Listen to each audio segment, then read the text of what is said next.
எந்த ஒரு விஷயத்த நம்ம அடையணும்னாலும் அதுக்கு நம்பிக்கை அவசியம். தன்னம்பிக்கை ரொம்ப அவசியம். இது வேணும்னா நாம என்ன செய்றோங்கிற தெளிவு நமக்கு அவசியம் வேணும். அதை உருவாக்குற இந்த எளிமையான பயிற்சியை எப்படி செய்யறது அப்படிங்கிறத இப்போ நான் உங்களுக்கு சுருக்கமாக சொல்கிறேன். முதல்ல தனிமையை தேர்ந்தெடுத்துக்கங்க. அது ரொம்ப முக்கியம். எழுதுறதுக்கு தேவையான விஷயங்களை தயார் பண்ணதுக்கு அப்புறம் எதில் நீங்கள் ரொம்ப அதீத சிந்தனை வச்சுருக்கீங்களோ, இல்லை எதில் நீங்கள் ரொம்ப அட்டாச்சாக இருக்கீங்களோ, அந்த விஷயத்தை பற்றி உங்கள் மனசில் என்ன தோணுதோ எழுத ஆரம்பிங்க.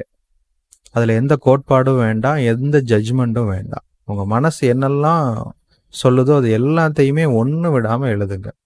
எழுதி முடித்தது போதும்னு நீங்கள் நினைக்கிற வரைக்கும் உள்ளேருந்து சில விஷயங்கள் வந்துகிட்டே இருக்கும். அது நிற்கிற வரைக்கும் தொடர்ந்து எழுதிக்கிட்டே வாங்க. ஒரு கட்டத்தில் அது நிற்கும். குருவுக்கு நடந்த மாதிரி உங்களுக்கும் ஒரு சின்ன ரிலாக்ஸ் கிடைக்கும். அந்த இடத்துல அதை நிறுத்துங்க.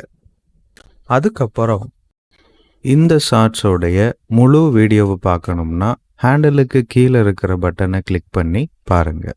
நன்றி.